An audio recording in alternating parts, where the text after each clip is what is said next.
The vast darkness of space stretched endlessly, a black canvas punctuated by distant stars.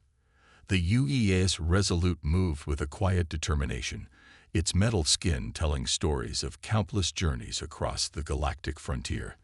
The ship was old, but not defeated, a veteran of humanity's first steps into the unknown. Captain Park G1 stood on the bridge, his hands resting firmly on the command console. Every line on his face spoke of years spent navigating the unpredictable currents of space.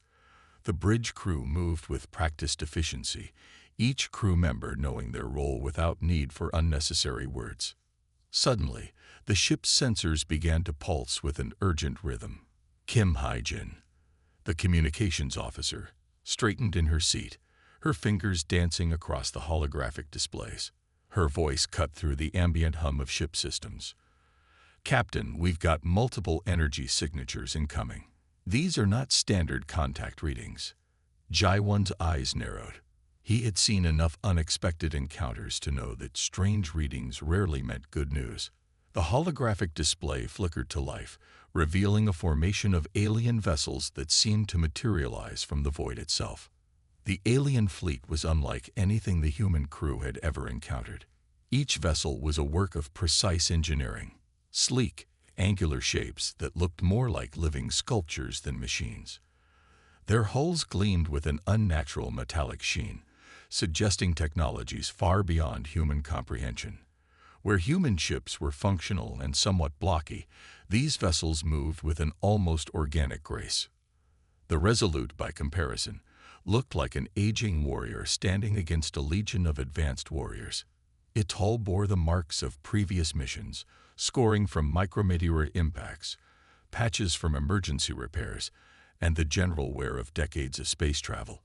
But beneath that weathered exterior beat the heart of a resilient machine.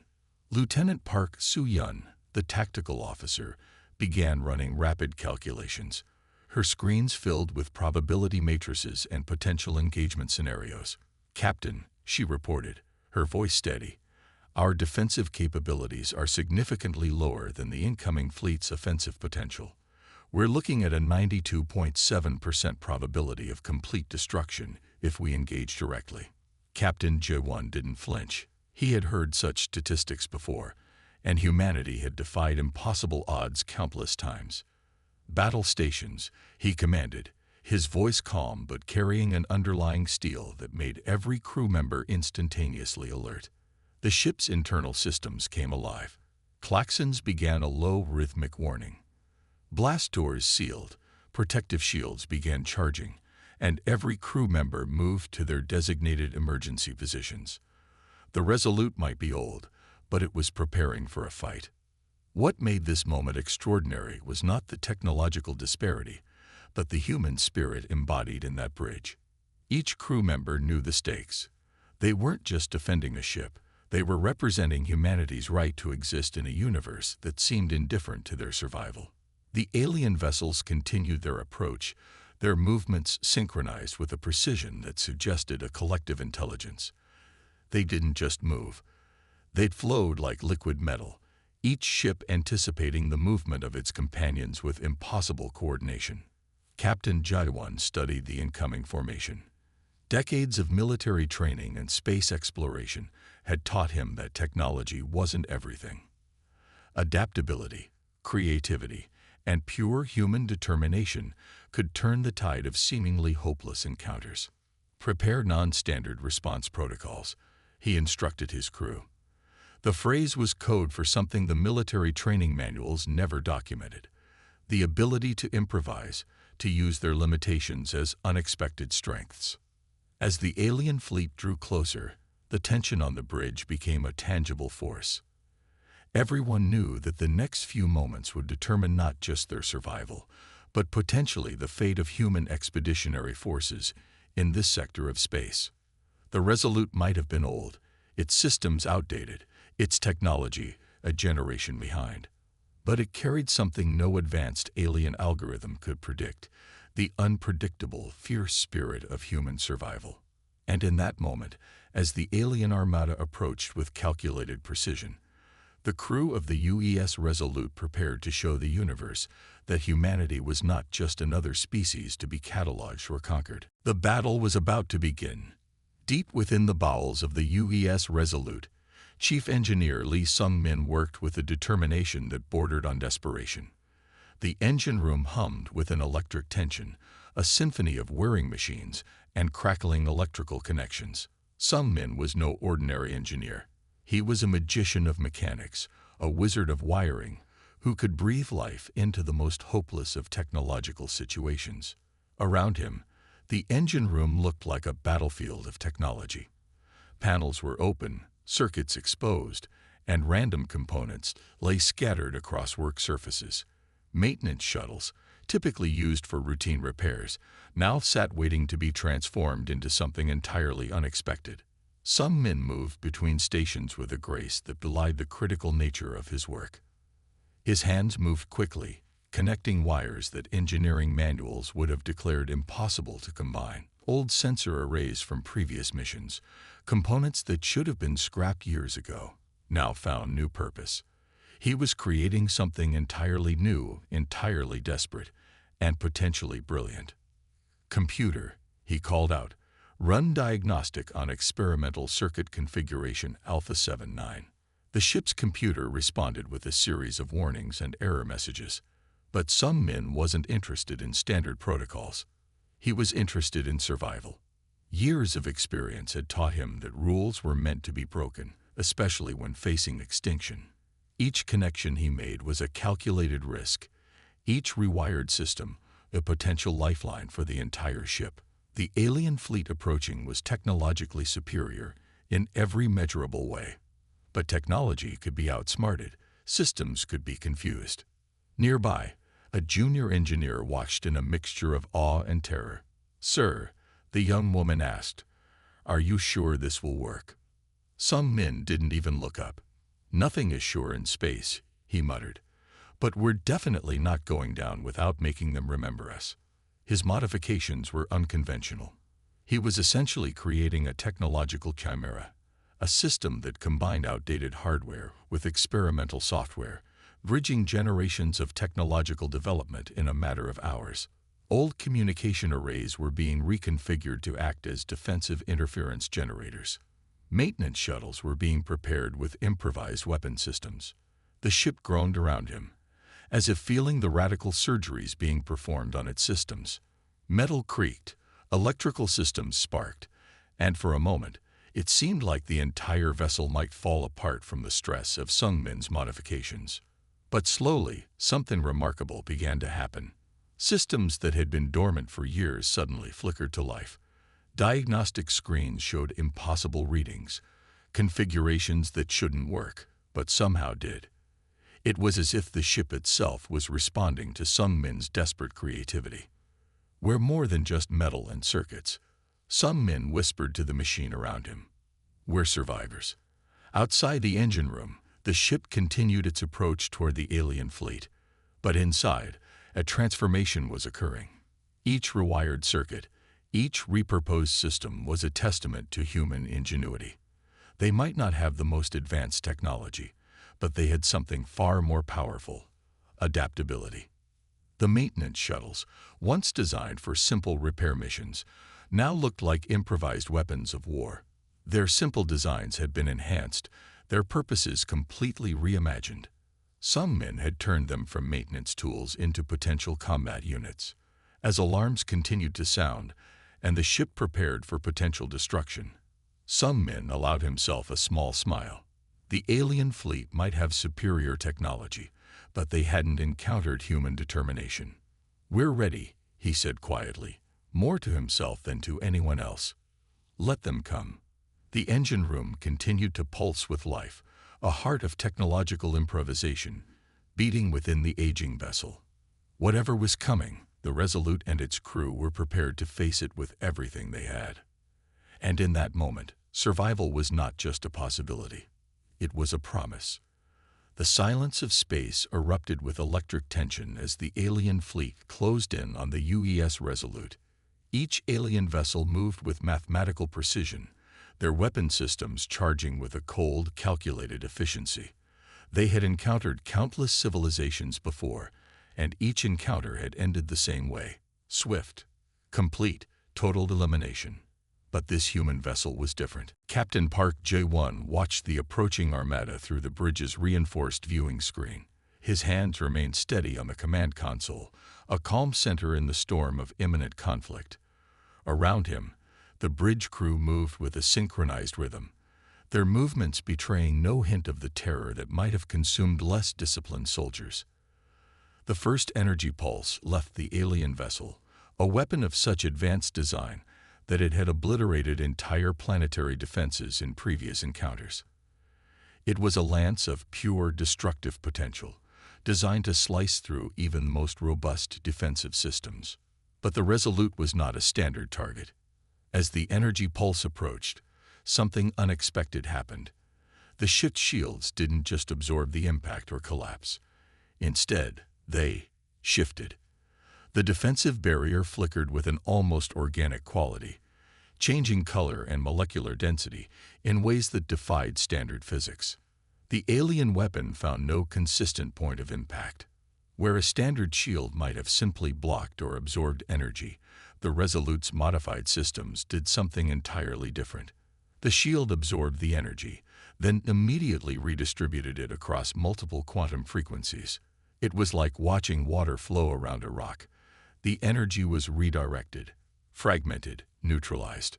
On the alien command ships, confusion began to replace confidence. Their tactical displays showed impossible readings. The human vessel wasn't just defending, it was actively transforming their most advanced weapon technology. Lieutenant Park Soo-Yun's fingers danced across her tactical console. The modifications made by Chief Engineer Lee Sung-min were working perfectly. What looked like random circuit connections were actually a brilliant adaptive defense mechanism. Energy redirection at 78% efficiency, she reported, a hint of excitement breaking through her professional tone. The alien fleet's formation began to waver. Their initial attack strategy, which had worked countless times against numerous civilizations, was falling apart. The Resolute wasn't just surviving. It was learning, adapting in real time. Another energy pulse approached. This time, the alien commanders adjusted their weapon frequencies, attempting to find a weakness in the human ship's defense. But again, the Resolute's shields performed their impossible dance, absorbing, redirecting, neutralizing. Captain Jai-1 allowed himself a slight smile. Humanity's greatest strength had always been its ability to adapt, to find solutions where others saw only problems. This ship was proving that principle on the grandest stage possible, the infinite battlefield of space. The alien vessels began to maneuver, their perfect formation becoming ragged. They were encountering something they had never faced before, an opponent that didn't follow the expected rules of engagement. Each energy pulse that struck the Resolute seemed to make the ship stronger, more resilient. It was as if the vessel was learning, its defensive systems evolving with each incoming attack. The modifications made in the engine room were turning the ship into a living, breathing entity of survival. Continue defensive protocols, Jai-1 commanded. Let them waste their energy. And so the battle continued, a dance of technological innovation against rigid, predictable military doctrine. The Resolute wasn't just fighting. It was teaching the alien fleet a lesson about the unpredictable nature of human survival. In the vast, silent theater of space, an old human vessel was rewriting the rules of warfare, one impossible shield adaptation at a time. The battle transformed into a complex dance of technological warfare. Captain Park Ji-1 understood something fundamental about the alien fleet. Their strength lay in perfect synchronization, a collective intelligence that operated like a single massive organism. But organisms could be disrupted. Using the Resolute's oldest communication systems, technology so ancient the aliens would never expect it, Jai-1 began broadcasting a series of seemingly random signal patterns. These weren't just noise. They were carefully crafted interference designed to create maximum confusion. The alien fleet's first response was subtle. Their perfect formation began to wobble, like a massive machine experiencing unexpected glitches. Where once they moved with mathematical precision, now small gaps appeared between vessels. Coordination started to break down. Lieutenant Park Soo-yun watched her tactical screens with growing excitement. "Signal interference is working," she reported. "Their collective network is experiencing significant disruption." J1's strategy was elegant in its simplicity. Modern communication systems relied on complex, predictable protocols. But the Resolute's ancient systems operated on principles so outdated they became unexpectedly effective. It was like fighting a modern computer with an old-fashioned typewriter, completely unpredictable. The ship moved across the battlefield like a wounded animal. To the alien fleet, the Resolute appeared vulnerable, damaged. But vulnerability can be the most dangerous state of all. Each movement was calculated, each shift in position a potential trap. "Continue broadcasting," Jai-1 instructed. "Make them question everything." The alien vessels started to respond erratically. Some moved forward aggressively, while others pulled back. Their perfect synchronization was shattering. What had been a single deadly organism was now becoming a collection of confused individual units. Chief Engineer Lee Sung-min's modifications played a crucial role. The ship's systems could now rapidly adapt, switching communication frequencies faster than the aliens could track. It was technological guerrilla warfare, striking quickly, then vanishing before a proper response could be mounted. Aboard the alien command ships, confusion turned to frustration. Their tactical systems, designed for perfect collective action, were being overwhelmed by human unpredictability. Each attempt to reestablish communication was met with another burst of complex, randomized signals. The Resolute wasn't just defending anymore, it was actively hunting. Small maintenance shuttles, previously modified by Sung-min, now darted between alien vessels. They weren't traditional weapons, but tools of distraction and disruption. Their movements were erratic, their purposes unclear, exactly what made them dangerous. "Target their primary communication nodes," Jai-1 said calmly. "Break their collective thinking." Each broadcast was a weapon, each signal a potential killing stroke. The aliens had technology, but humans had creativity. And in this moment, creativity was proving far more dangerous than advanced weaponry. The battlefield became a canvas of human improvisation. Where alien strategy demanded perfection, human strategy embraced chaos. The Resolute wasn't just fighting. It was teaching a lesson about the unpredictable nature of survival. As the battle continued, something remarkable happened. The alien fleet, once a perfect machine of destruction, was becoming something else. A collection of individual vessels, confused, no longer acting as a single intelligent entity. And in the center of this technological storm, the Resolute moved. Wounded, dangerous, alive. The battlefield fell silent, a vast expanse of scattered metal and drifting debris. Where once a mighty alien armada had existed, now only fragments remained. Twisted hulls and broken systems spinning slowly against the dark backdrop of space. The UEA's Resolute hung there, battered but magnificent. Her hull was scored with deep burn marks, her exterior showing signs of incredible stress. But she was intact. More than intact, she was victorious. Captain Park Ji-won walked across the bridge, each step telling a story of survival. The ship's systems hummed with a quiet, almost triumphant energy. Around him, crew members exchanged glances of disbelief and relief. They had done the impossible. Communications Officer Kim Hae-jin's hands moved across her console, preparing the transmission that would be remembered in human military history. Her fingers paused for a moment, then pressed the final sequence. "This is what happens when you underestimate humanity," she transmitted. The message was simple, direct, powerful.